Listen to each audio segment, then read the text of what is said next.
Hi everybody, welcome back to OC Avery for episode 8 of Breeding British Birds. I hope you're all doing well. Coming up in today's episode, we've got some really exciting news with a particular hybrid pair. We've got some really good news with a pair of canaries and also some really disappointing news with another pair as well. And then finally the native birds. We've of course got our general up and downs as you would expect as we're going to go throughout this whole breeding season.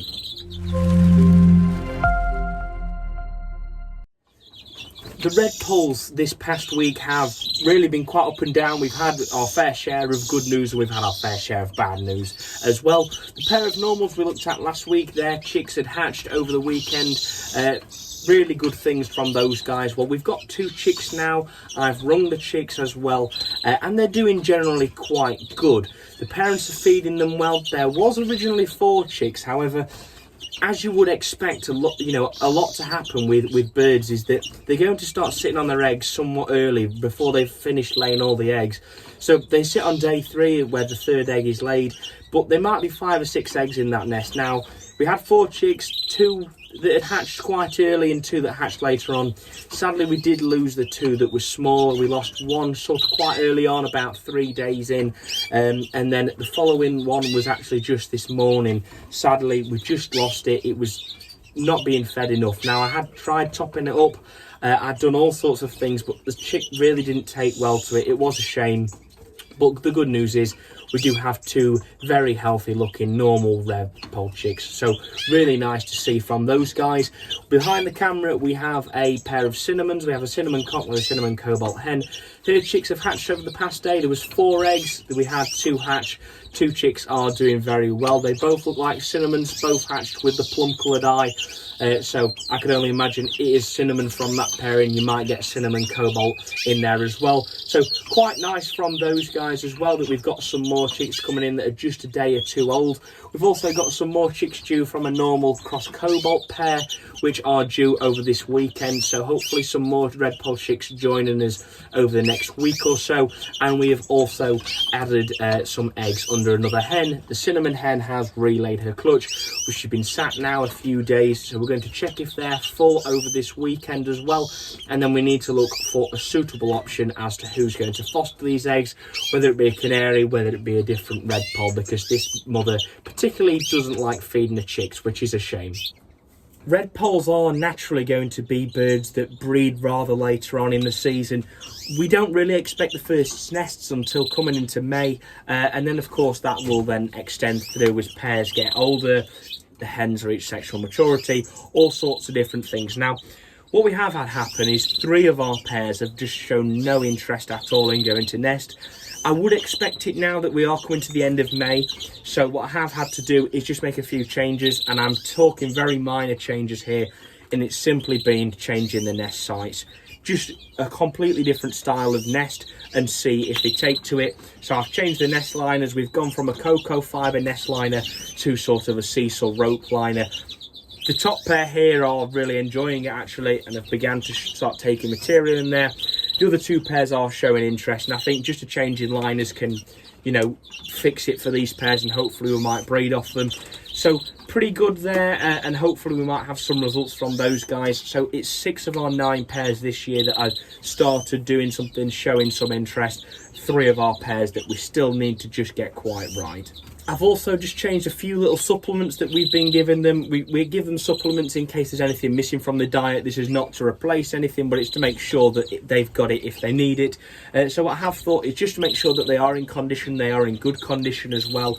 I've been giving them a protein supplement, and I've been giving some calcium as well as just general conditioning things to make sure that they've got everything they need, there's no deficiencies, and hopefully should spur them on to breed coming up over the next few weeks.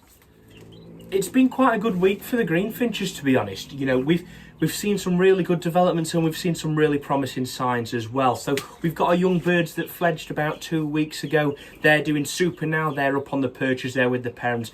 And I've seen them picking up egg food now. I've seen them picking up peas, sweet corn, all sorts of things like that. Insects, everything that they need to make sure they're having, obviously to grow, but also to make sure that they are feeding themselves. So I think it will be the case of just a few more days and they can finally finally go in the new young bird shed that I'm working on. That will be finished over the weekend, I'm hoping, but either way, these chicks are fine and they still need a couple more days. And the reason being is that when you separate them from the parents, they are quite prone to going light, and that is from coccidiosis. So I use Baycox. You don't have to use Baycox, but any coccidiosis medication, I use that on the young chicks and the parents as well, to make sure that there's nothing that can be harming them like coccidiosis, as they are quite prone to, so that the young birds, when they are separated and then obviously stressed out because they're away from the parents in a new environment, that it just means it's one less thing for them to worry about, and hopefully we shouldn't lose them. Fingers crossed, touch wood, that should not happen. So with the Baycox as well, with Greenfinches, you could do with going slightly higher than what it says on here. So generally it's 2 mil for a canary or finch. I'll go 3 mil. That's something I've tried and tested myself, never had any problems with, and I know that a number of Greenfinch breeders also do the same, is making sure that we're using Baycox in a slightly higher concentration.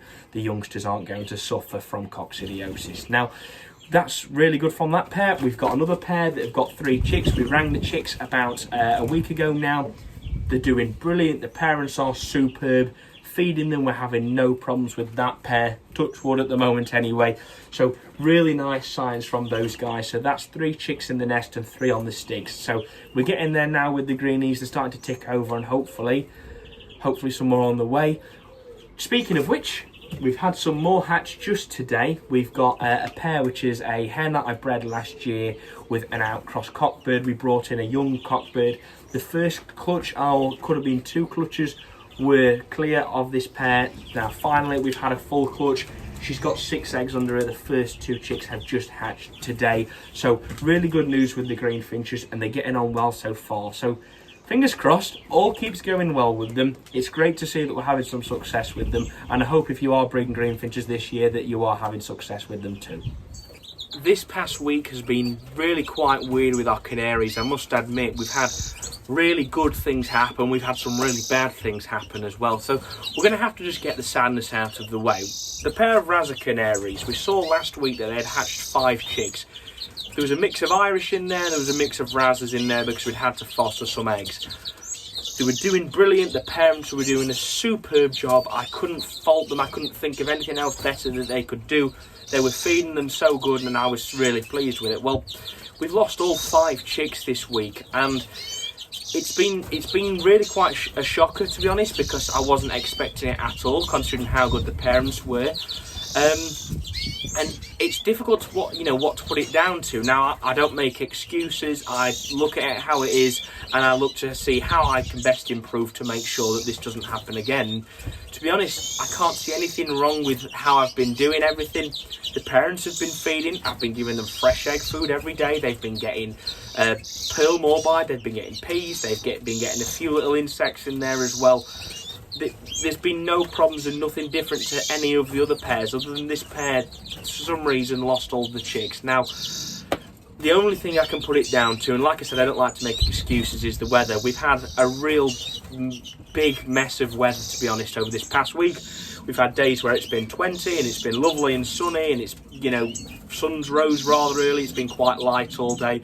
And we've had other days where it's been raining, it's been dark, and it's just, the weather's been so all over the place, with it going from hot to cold, really bright to really dark. And I can only think that it's the weather that's put them off, and they probably stopped feeding.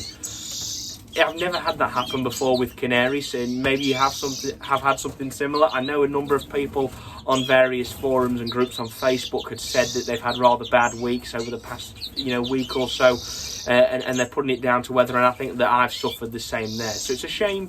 But we're just going to have to move on and just try and keep the conditions as stable as possible, so we don't have any more bad luck over the next few weeks, and obviously for the rest of this breeding season.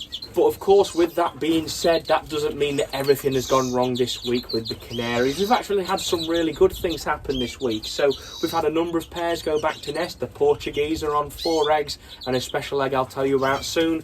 The yellow dimorphics are back on 4, and they're rearing chicks as well, doing a really good job.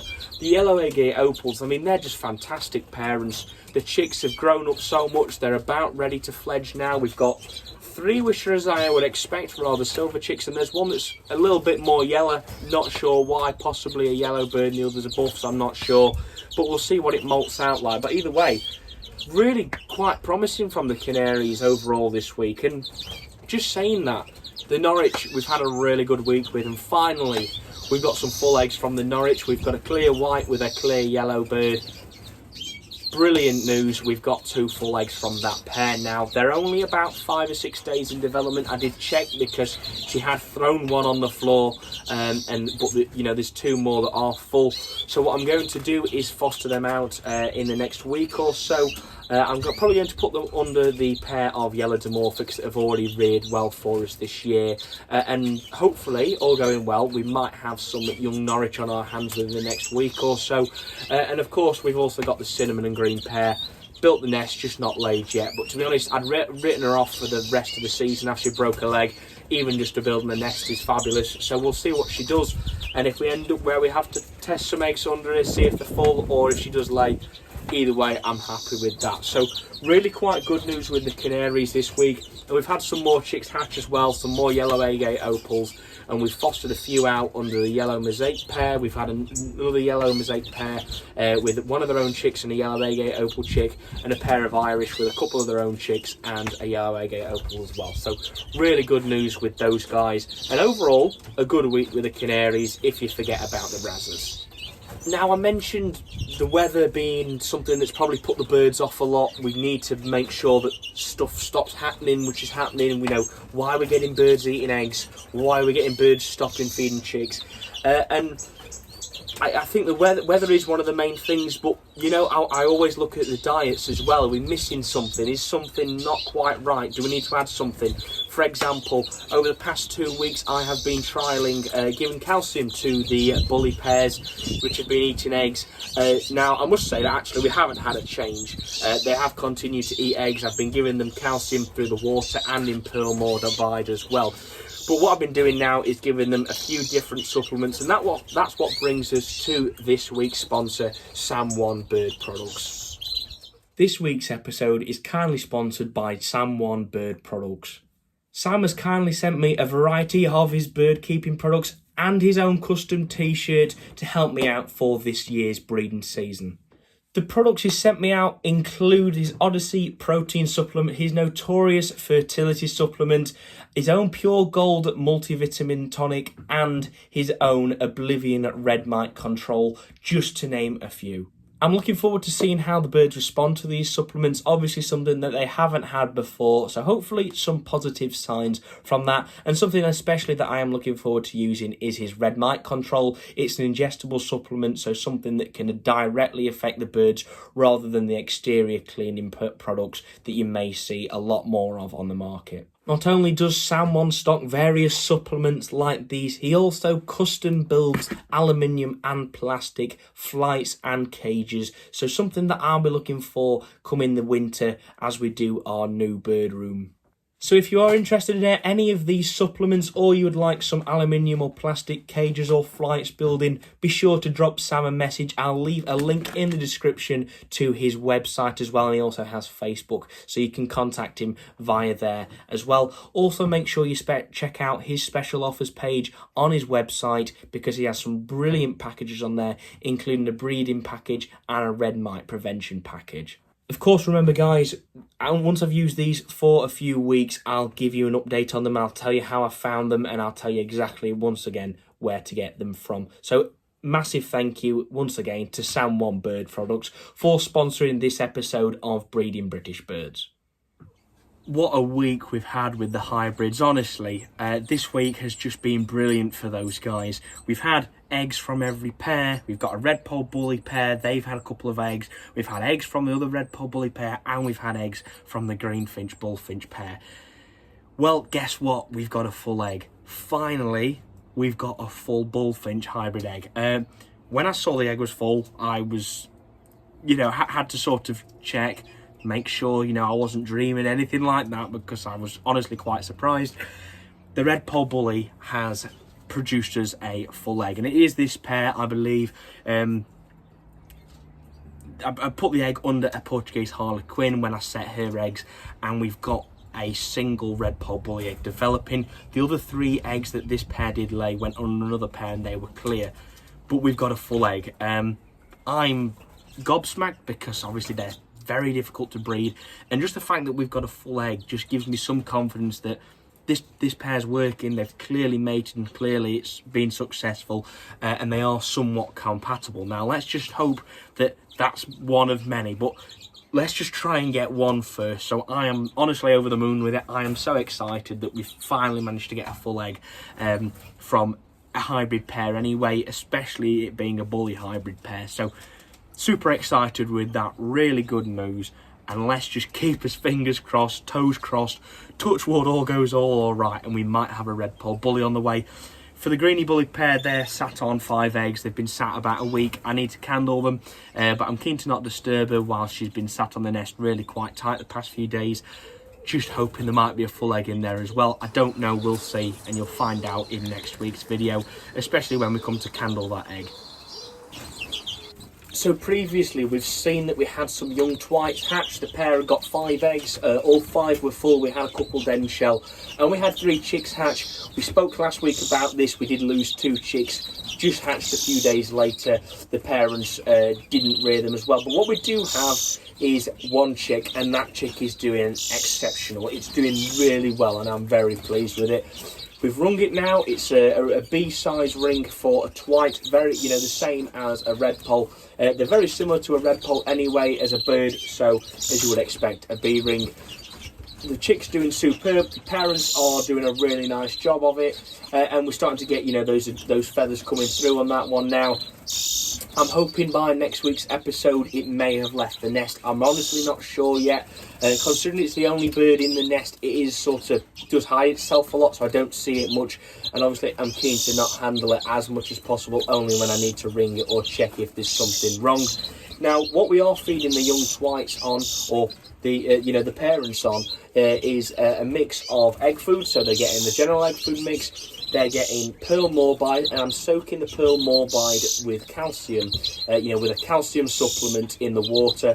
So, of course, we're going the recommended dosage and the calcium supplement because there's quite a lack of calcium in insects, especially mealworms. And I want to make sure that we don't have any problems with calcium, we don't have any deficiencies, we don't have weak legs, anything like that. So the youngsters getting calcium from the pearl morbide. I'm giving them peas as well. And, of course, the insects, they're getting a mix of mini mealworms, Hermetia, I believe it's called. I'm sorry, I forgot the name. And waxworms. We got those from Direct Bird Products, those frozen supplements a few weeks ago. Frozen insects, brilliant things. So massive thanks to Shane again for those. And they're doing a really good job on them. So we've got a baby twite now. I did speak last week. Do we foster it?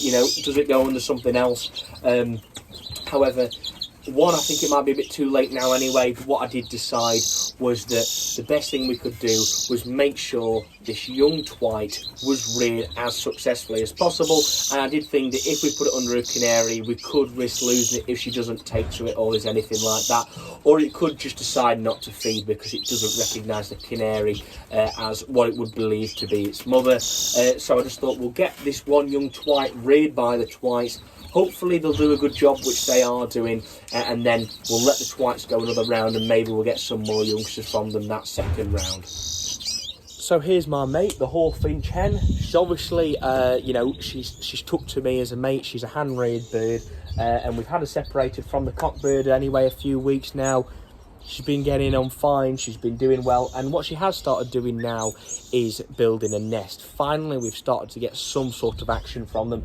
I've seen her picking up material, and she's not quite decided on the nest site yet, but positive signs. As you can see, she's pretty happy, she's pretty content with me being here anyway, and she is taking, of course, waxworms and stuff from my fingers, from my hands. So she's a lovely bird anyway. She's definitely one of my favourite birds here at the moment. To be mentioned in the last video is that a couple of people were saying, is it the best idea that you feed her from your hand? Would that not be confirming the pair bond or anything like that? And it's a difficult situation, but what I'm keen to do is get her to go to nest. I've not bred them before, and I think the first challenge is let's just get them to go to nest and make sure everything's right there, and then we'll worry about the eggs being full. Of course, if we could do it all in one, that would be brilliant. But what I'm keen to do, let her build a nest. Once she's built a nest, I will introduce the cockbird. And the idea is that I'm going to put him in a cage in there first, so they can't fight with each other, but they can see each other. Maybe she'll squat for him, I don't know. But overall, my plan would be I'll sort of bring her to the front. She'll come to the front because I'm here. And as you can see, she's pretty content sat there. She'll probably squat to mate, and then hopefully the Hawfinch cock will jump on. And that's how I think we're going to end up getting full eggs from this pair. We'll see. Keep your fingers crossed. We might have some young Hawfinches on the way at some point this year. I don't know. But, you know, it's a learning experience. I knew these guys were going to be troubling and they're going to be hard work. That's exactly what they are. But it's all a bit of fun, and we do it because we love the hobby and we love these birds. So let's see what happens.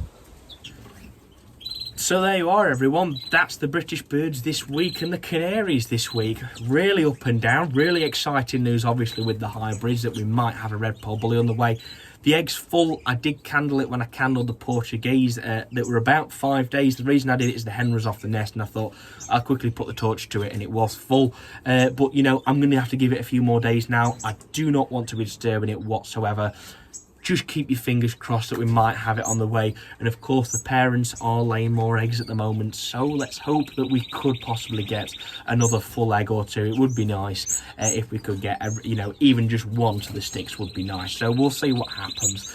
So there you are. If you have enjoyed this video and you would like to see more, please do subscribe down below so you don't miss any more of my future content. If you have enjoyed this video, smash the like button and hit the notification bell so you don't miss any more of my future content. And of course, if you do want to, follow us on Instagram, follow us on Facebook so you get more regular updates. Thank you very much for watching. Take care, and I'll see you in the next video.